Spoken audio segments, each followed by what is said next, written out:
Praise the Lord, dalaygon gayud ang Dios maigsoon sa walay katapusan. Kumusta ka man? Pahinawt nako nga ikaw ug ang imong nga tibok ka panimalay unta naa sa may panglawas.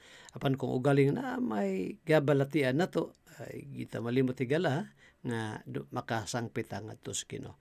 Makapangayo tag tabang kaniya alang sa atong kaayuhan. Bueno, maigsoon alang sa ito nga mensahe ning Gutloa, atong hisgutan kining na hisulat dinhi sa Buhat Kapitulo 27. Actually, ato ning mahimo nga teksto, main text nato maigsoon, Buhat 27, unya versikulo 31, Acts chapter 27. Sige, please turn your Bibles, na. Namoy Biblia dia. 27 sa mga buhat, unya versikulo 31. Matud pa din, Paul said to the centurion and to the soldiers, except these abide in the ship, ye cannot be saved. Kini maigsoon nga atong gibasa ron, istorya kini nga sa dihang sila si Apostol Paul ingon nga pineriso gikan sa Israel, sa Jerusalem, padulong dito sa Rome, Italy. Kay dito siya ipadayon ang pagtaral kaniya. Unya, sa naglawig sila sa kadagatan, nakasugata silang bagyo. Ang bagyo maigsoon gitawag ka Euroclydon, verse 14, 27:14 din sa mga buhat. O giinan ni Paul kay nagplano tong mga naa sa barko maigsoon, nga manglokso sila, mangambak sila ngadto sa dagat. Ingon pa ni Apostol Pablo, kung manglokso ka mo, di mo magpabilin di sa barko, mga matay gyud mo, di gyud mo mga luwas gikan sa maong bagyo, mga matay mo kundi mo magpabilin sa barko. Pero anang gabi una, mingon ang manulunda sa Ginoo kang Paul nga kamong tanan, Pablo, makaabot gyud mo sa dito sa Roma. Kamong tanan way mga matay ninyo. Now, ngano gigamit nako kining maong verse 31 ri sa atong mensahe karon? Tungkol kay mga igsoon, ang Ginoo nagagamit og means, nagagamit og paagi. Dili sila mga matay ni atong bagyo nga nasugata nila, mga sundalog, mga pineriso, apil sa Apostol Paul, kung magpabilin sila dito sa barko.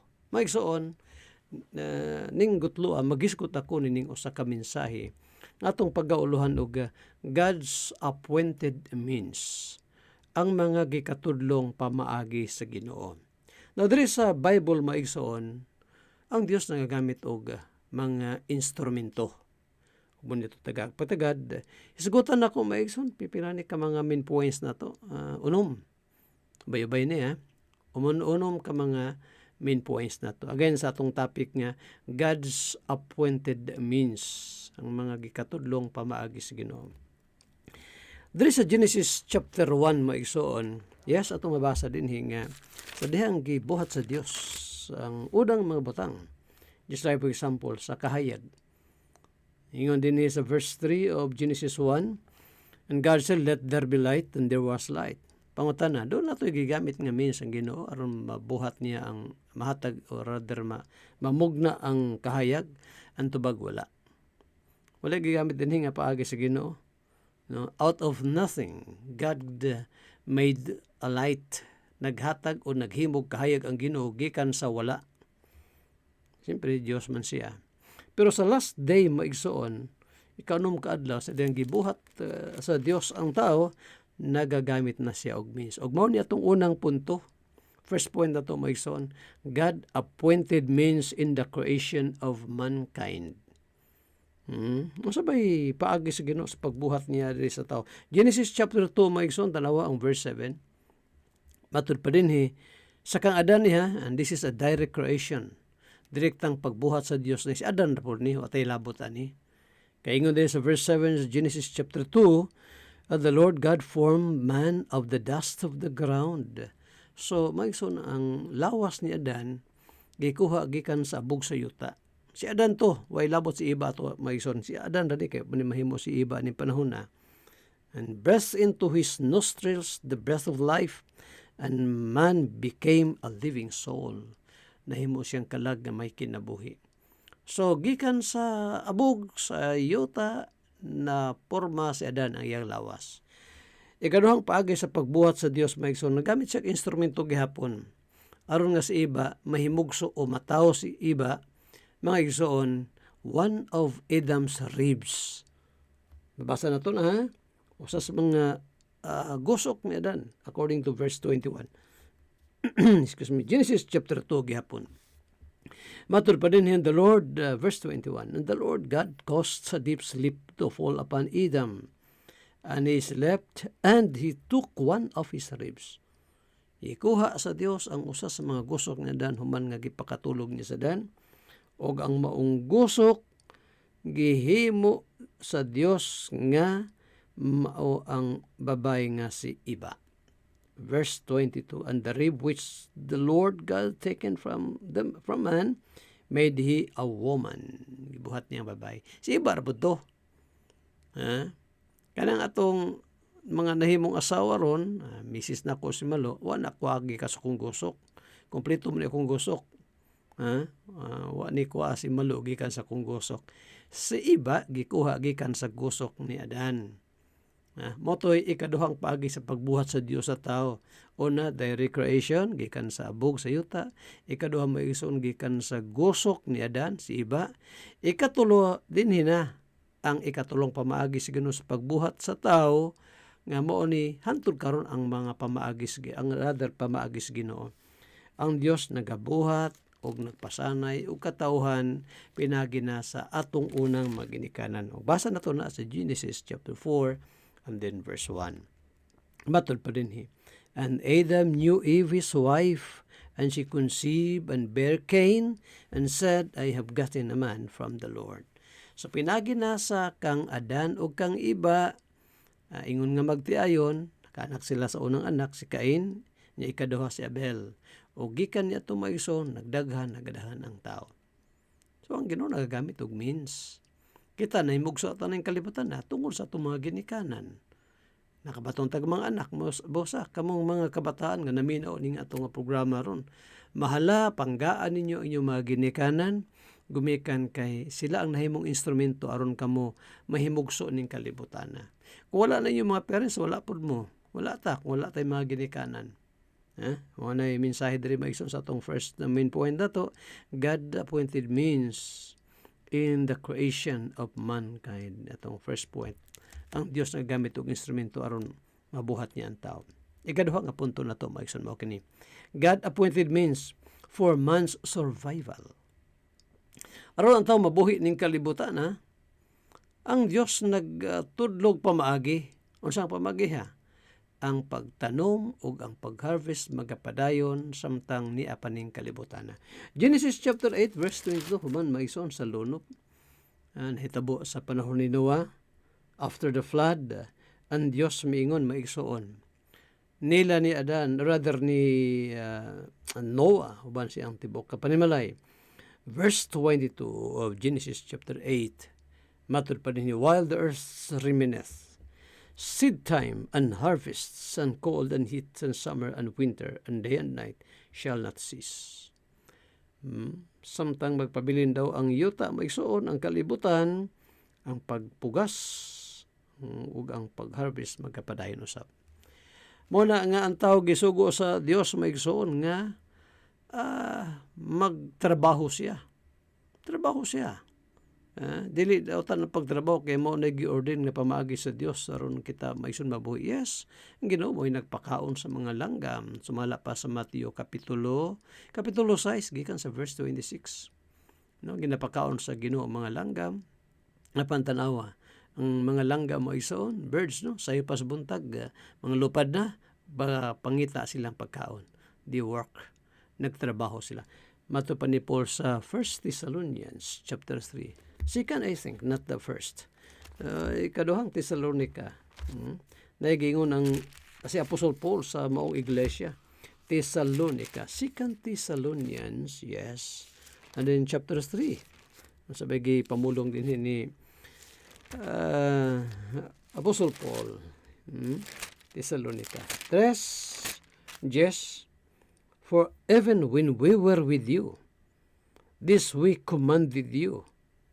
Sa diha pa kami nakiguban kaninyo, amo ning gisugo kaninyo, that if any would not work, Kudo na may dili mo trabaho, dili mo buhat, dili siya angay pakanon, neither should he eat. Mo na mga anak, trabaho yun Sa gani sugo sa tong mamagpapa, tuman gyud or else, matod pa sa Biblia, dili pakanon. Mo nga sa Biblia. Gani si Apostol Paul maisondre gyapon sa sulat niya, no? Kang Timoteo, 1 Timothy chapter 5, verse 8. Matod pa ni Paul, but if any provide not for his own, kung doon na day tao maison nga dili magtagana para siya, maningkamot para siyang kaugalingon, and especially for those of his own house, labi na siyang kaugalingon panimalay. He has denied the faith, so believer ni. Bisag magtutuo siya niya, di siya maningkamot para mabuhi iyang kaugalingon ug ang iyang panimalay. Matod pa dinhi, deny niya ang iyang pagtuo ug labaw pa siya kadaotan kaysa dili magtutuo. So ang Dios nag-orden sa tao nga motrabaho. Matod pa sa Proverbio kapitulo 10, 5 man siguro to, mahimong adunahan, meaning makakaon gyud ang tao higala ang kamot nga dili tapulan. Kugihan sa ato pa nagi pagtrabaho. Giorden na nga pamaagi sa Ginoo maigsoon aron mabuhi ta. Si Apostle Paul sa ilang second missionary journey, recorded na sa Acts chapter 18 maisoon, nga si Paul naghimo kay siya tulda. Sawa pa'y daghang mga simbahan atong panahon na nga makatabang kang Paul materially, financially, siya maison nag-sideline si Paul na maligi siya tulda aron nga makakaon siya. Say manggod bangita nga pasagdan nato ng Ginoo mo provide sa atong panginahanglan, mali na higala. Ang Dios nagatagana, yes, mapakaon ka nato provided that we have to work. Motrabaho kita. Mabitaw na maiso, no? Magsugod ta sa ministry, ilabihan yung lisura. Sabi nyo, ako kaagyan na, grabe, kalisod yun maisoon. Pero kaya ni amla kita sa buluhaton, maisoon, di yun mabiyabiyaan na to ang ministry samtang nagapaningkamot ta. Sabi na to ng minyo na minimalo, yan na yung mga bata, ilabihag yung lisura. Pero mo lagi na, no? Nakagigil ko anang grabing kalisod sa pagpanarbaho. No? Nakasuroy pagay kog kanang supply og mga kanang supply sa mga tungaan, school supplies, no? Nakaagi ko niya aron lang gyud mabuhi ang pamilya. Kay lisod magpastor ko niya akong simalo mo akong pasagdan manghita sa among panginabuyan. Matud pa ni Apostle Paul, makaulaw ka na labaw pas dili magtotoo kung gibuhat nako kato, no? So ang Dios maigsoon nag-appoint siya pamaagi aron ang tao mabuhi. Nahimo man ako ning istorya ba diri sa Isaiah 38 maigsoon. Nayo sa kahari diri si King Hezekiah. Mention man ako ni many times. Si Haring Hezekiah giingnan, no, sa Dios pinagi ni prophet Isaiah. Isaiah ingon pa sa Ginoo kang prophet Isaiah. Ina si Hezekiah nga i-plaster niya iyang panimalay kay mamatay na siya ug di na siya mabuhi. Pagkaduga ni that's in Isaiah 38 verse 1. Pagkaduga ni King Hezekiah moisoon dito siya miatubang sa wall. Onya nag-ampo siya ngadto sa Ginoo ug matud pa niya, Lord, I beseech thee how I have walked before thee in truth and with a perfect heart, and have done that which is good in thy sight. And Hezekiah wept sore. Milak si Hezekiah, kay ginas Ginoo mamatay na siya. Then came the word of the Lord to Isaiah, saying, Go and say to Hezekiah, Thus saith the Lord, the God of David thy father, I have heard thy prayer, I have seen thy tears, behold, I will add unto thy days 15 years. So si Hezekiah itong panahon, matay. Gidungog daw sa Ginoo, matod pa sa Dios, gidungog na ko imong pangalyupo, pagampo, o dungagan na ko 15 katuig ka ang imong kinabuhi. Question, mao ni. Gidungagan sa Ginoo ang kinabuhi ni Hezekiah, King Hezekiah. Ni kaon ba to si Hezekiah sa diyang niingon na Ginoo, dungagan na ko 15 katuig imong kinabuhi. Hingkaon ba ka to siya? Naniod to, rather namahaw, naniod to ni hapon. Sa inyong una-una mga igsoon, hingkaon pa to siya, wa na. Siyempre hingkaon gito. Hingkaon siya. Ang but na akong ipasabot, dili na to wadon ang mga pamaaging set sa Ginoo. kita mabuhi ta kay ang Ginoo mo'y nagbuhi nato, pero nay means ang Ginoo. Mao sab na maigsoon sa kini bitong tambal. Usay man gud i-neglect nato ning mga tambal ba. Di ko magkuan. Di ko mo gamit og tambal, ditso ra ko pangayog tabang sa Ginoo. Masakit ta, di ampo lang ko, di na ko moadtog hospital, di na ko moadtog doktor. Maigsoon mali baya na. Kay ang usabi sa mga writers maigsoon sa Biblia, doktor gyud, medical doctor, physician, si Lucas, Dr. Lucas, ang writer sa Book of Acts o sa Book of Luke, si Lucas ang nagsuwatan, unsa siya, medical doctor siya. So di na to wadon maigsoon ang means nga gihatag kanato sa Ginoo. Pero anang kuanta, gusto tang makabaton og maayong panglawas. Unya, magsigla na tagka og junk food. Usa to pagpakabaton og maayong kanabang healthy body.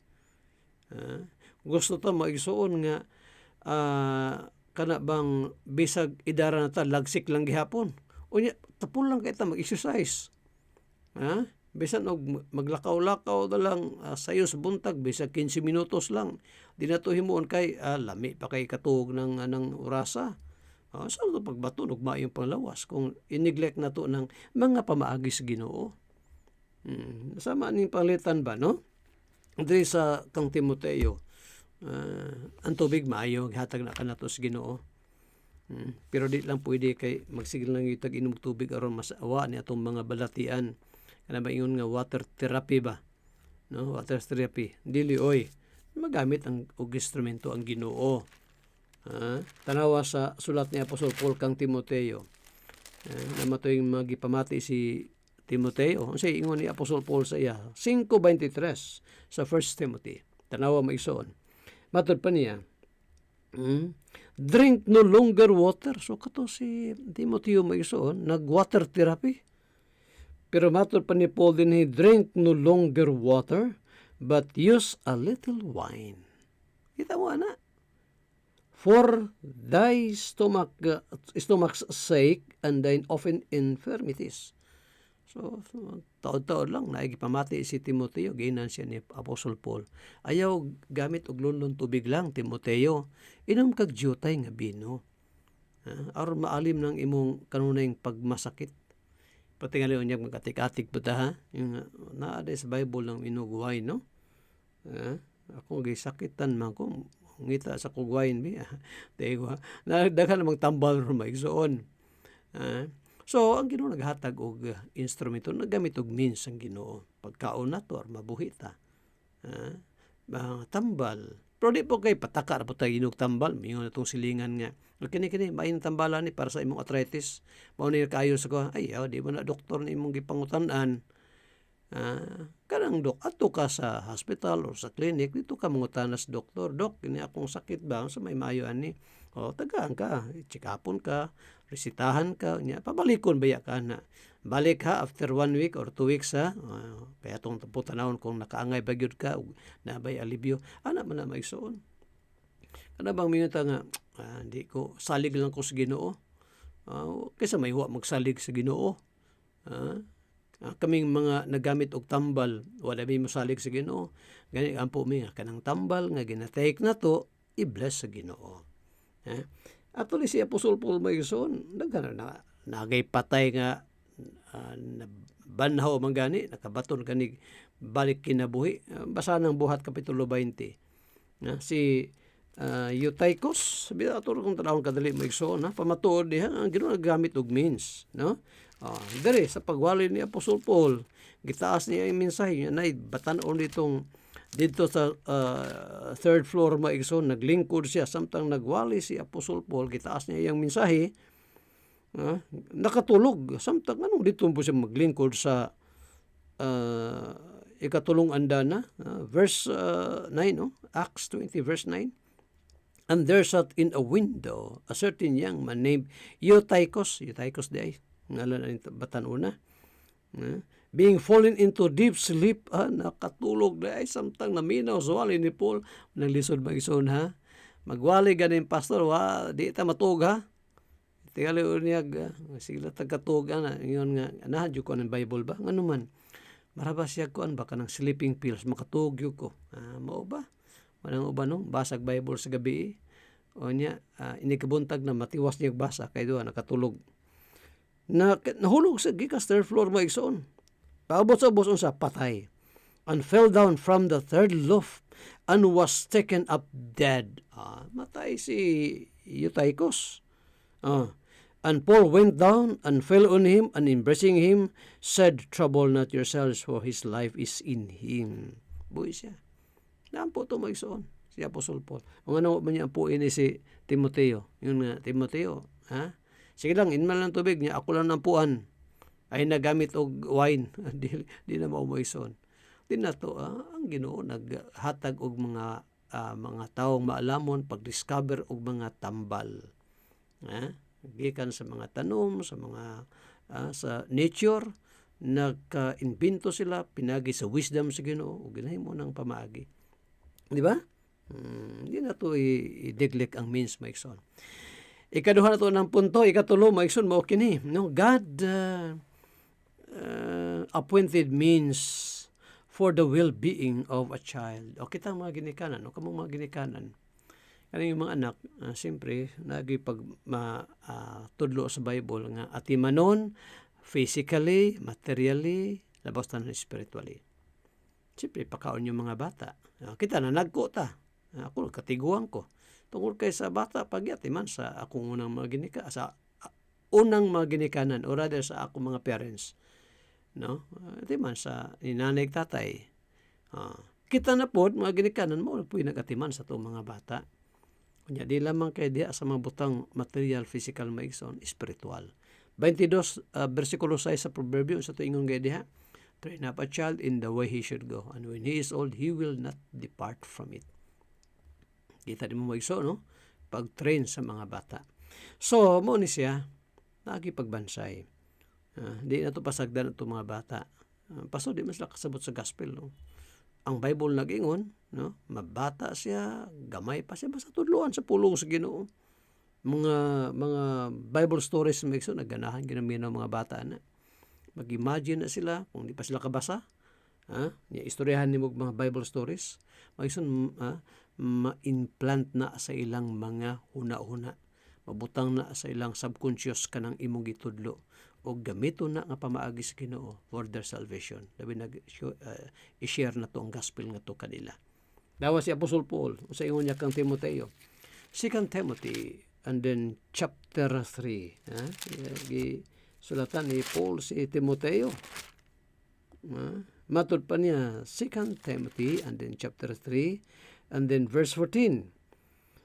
But continue thou in the things which thou hast learned and hast been assured of, knowing of whom thou hast learned them, and that from a child thou hast known the Holy Scriptures. Imagine that, no? Sa bata pa si Timoteo maigsoon, ikatudluan niya sa balaang kasulatan, which are able to make thee wise unto salvation through faith which is in Christ Jesus. Munang impa ni Pablo, ang imuhang lula nga si Lois, o ang imong inahan nga si Eunice, that is in verse 5. 2 Timothy chapter 1 verse 5. So nagipagtudlo so kita maginikanan, di na ito yung neglect ng ato nga duty nga tos mga anak. Sa kabisi-bisi nyo sa inyong trabaho, pangitag panginabuyan, ay yun kalimti ng pagtudlo sa mga anak sa pulong sa Ginoo. Dili ato ang pagluwas sa ilaha, pero makashare ta kanila sa manluluwas. Banan sa mga pag-ampo, and then by setting a good example before them, makita nila nga ang atong pagtuo nga tos ginubuhi di ay nagalihok. So man atong ikatulo nga punto maison, no? God appointed means for the well-being of the child, no? Now, ikaupat nga punto maison, mao kini fourth point na to. God appointed means for the salvation of His elect. Na pinili pa so, yes, balik-balik ta. Sa atong channel maison, emphasize na ko diha nga doon mga pinili ang Ginoo katawhan nga tos kaluwasan, di ba?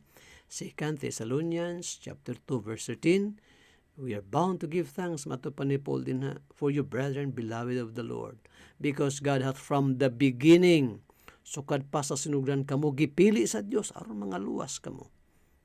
Now, doon ay mga pundok maigsuon, nagtuog doctrines of grace, tuog election, pero di mo tuo og means. Miyon nga, anyway, na may pinili ang Ginoo, bisag di mo nawalihan, mga luwas na, mali ba yan na maigsuon? Ang Ginoo nagagamit og means. Unsa ang pagiha? Pinagi sa pagwali sa gospel. Verse 14 of 2 Thessalonians chapter 2. Tanawa sa verse 13, matutong gi-quote ganiha maigsuon, sa 13 gipili aron mga luwas. Verse 14 tanawa, whereunto he called you by our gospel. Panagtawag kamo niya pinagi sa among maimbalita to the obtaining of the glory of our Lord Jesus Christ. Nagamit og means ang Ginoo maigsuon. Nasa Bible lang ha, tilig ka mong naminaw bago pang mong nakadungog niya itong mensahe. Diri sa itong YouTube channel, tanawa itong diri sa playlist, tanawa maigsuon, no? Questions about election. Daghan ang mga lessons na to. Naghiskot ko diha og pagpili ka dunay mga piniling katawhan ng Ginoo.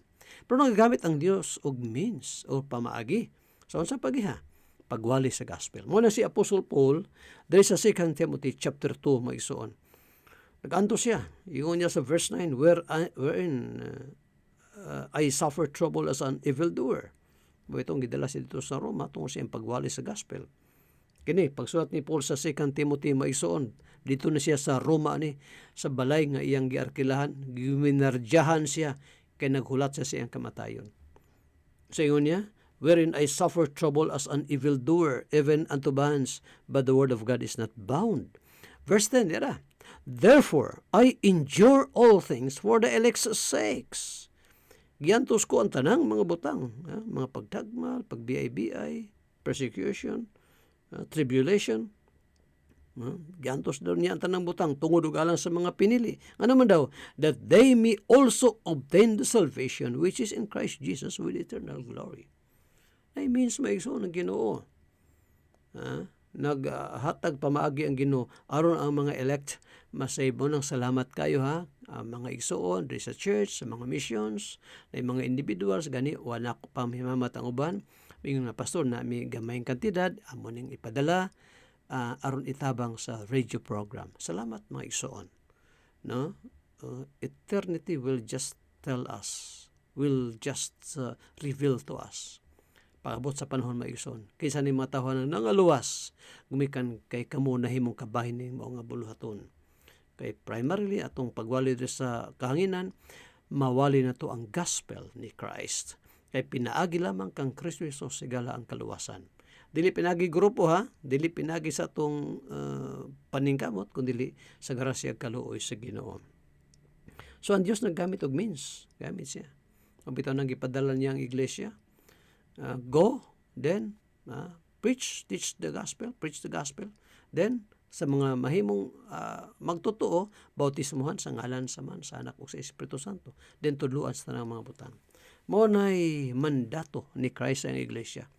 No, the marching order of Christ to His church. So, ang Ginoo nagamit og means maigsoon. Pagluwas sa iyang katawhan. Tingali gani higala ikaw na minoron, kini mo inihimong paagi sa Ginoo aron ikaw makadungog nga you need the Lord Jesus Christ sa imong pagkamakasala, wa kagay padulungan ikaw day pastor na nagrasyahan man ko sa Ginoo way back in the early 80s sa dihang gipakita niya ang akong pagkamakasala, and then by His grace gidala ako sa pagtudi kang Christ. So sure ko sa akong salvation, not because I work for it, but because of God's grace that He bestowed upon me. Gikaluyan ko niya. Higala ikaw kung mapakamakasinatig kaluwasan, pangayog ka, pasaylos Ginoo sa imong kalapasan, og saligi si Kristo as your Lord and Savior. Ikalima nga punto na ito, maigsoon mo kini, God appointed means for the spiritual growth of His people. 2 Peter chapter 3 verse 18, mato pa ni Pedro dito, but grow in grace and in the knowledge of our Lord Jesus Christ. Managtubo ka mo di sa grasya o kay balok ang Ginoong Jesucristo. Ang question mo ni, mutubo ra ba sama sa physical nga bata ba? Mutubo ra ba ng bata nga di pa kanon? Hindi maigsoon. Mo grow ang bata pinaagi una gatas antod magahing pagkaon. Mo nang kita karon tubo ta. Spiritually speaking mo usab na maigsoon mo sa ingon ni Peter. 1 Peter chapter 2 verse 2. Desire the sincere milk of the word that ye may grow thereby. Tinguha ninyo ang walay sambog nga pulong sa Dios, kining pulong sa Ginoo aron managtubo kita. Muna maigsoon, kinahanglan mo involta sa buluhaton sa Ginoo. Mahimong mainampuon, active sa ato nga church services, no? Mosuporta sa buluhaton sa Ginoo aron mo growta spiritually. And then napailain maigsoon, kinahanglan kanana ang mahimutang manggihatagon para sa buluhaton sa Ginoo. Kay paagi po na aron makadawat og blessing. Gusto tang blessing sa Ginoo, naghatag siya means. Ang means mao nga kung iyatang gitaga ang opportunity makatrabaho ug gikan sa tong trabaho makahatag para sa buluhaton through our tithes and offerings and sacrificial givings. On that way may balikan po ta sa Ginoo, pilo-pilo ng mga panalangin. Saan na sa Bible? Mao na mga pamaagi sa Ginoo. Og salamat maisoon kay naay mga pastor nga nagtudlo nato nini maong kamatuoran. Paagi na aron mo grota. Muna kung sawali bitaw, natay gihimo nga di mayo niya maigo ta sa wali, di lang kita pod masuko sa nagwali nato. Kayo say ra baya o di pod usay kanunay gyud ni basta maigo baya ta sa atong mga sawali tungod sa atong biduhatan nga di mayo, masuko ta nga tos pastor. Di na mao maigsoon. Gigamit lang siya instrumento, pinaga siyang pulong aron kita mabadlungan, aron nga ma-strengthen atong life ug niini panalangin patas Ginoo. Now, maigsoon katapusan mo kini. Last main point na to. God's appointed means. Saman to. Yara. God's appointed means for the death of the mankind. Kamatayon sa katawhan ang Dios nagpamaagi sa unya pagkuha ang tao. Karong panahon na maigsoon, grabe no, minilyon ang nangamatay tungod ning COVID-19. Grabe. Sa latest nga kung nabaluan, mga almost 5 billion naman mga matay. Worldwide tibuok kalibutan. Kala pastor, nangamatay na sila, labi na ni maong virus karon. Kasi nakuha nila sa ilang kinabuhi. Tungod siguro ng COVID-19, may isun, agianan na. Kaya nagharap po mga naayo na hospital, na tubuhan, naka-recover. Mamatay. Di ba? Pero daghan gyud ang nangamatay nga naigo. Mga igsoon, makaingon ta kaysa mahinungdan pa sa unong nga matay sila. There's only one answer to that question. 104 of Psalm and then verse 29. Gikuha mo Ginoo ang ilang kinabuhi na nga matay sila. Munang si Job chapter 1 verse 20 and 21. Sa dayang nahibalo siya, or rather, yes, nahibaloan niya nga nangamatay iyang mga anak in just one time. Gibuhat ni Job bao nga gigisi niya ang bisti, nagpaalot siya, nagpaupaw siya, din nihapa siya sa yuta og bisimba sa Dios og matud pa niya. Hubo akong migula sa tagwang kansa akong inahan. Hubo usab akong mapauli dito. Ang Dios nagahatag, ang Dios nagakuha, nagabawi. Dalaygon ang ngalan ni Jehovah. Igala, dagha pamagi ang Ginoo nga mokuha sa atong hinulumang kinabuhi. Mahimong term na to aksidente, mahimo nga balatian, mahimo nga hinagiban, or katigulangon. Pero naagi tayo kinutuban. Kundi pambalik ang Ginoo. Mo nang higala sa di pa kana mahitabo, kung pa ka masahib, karon na panahon. Again, repent of your sins and trust Christ as your Lord and Savior. Mag-aampo ta. Salamat Lord sa imong mga pulong nga amo karong napamalandungan. Mahimo ta mag-bless nini. In Christ's name we pray. Amen and amen.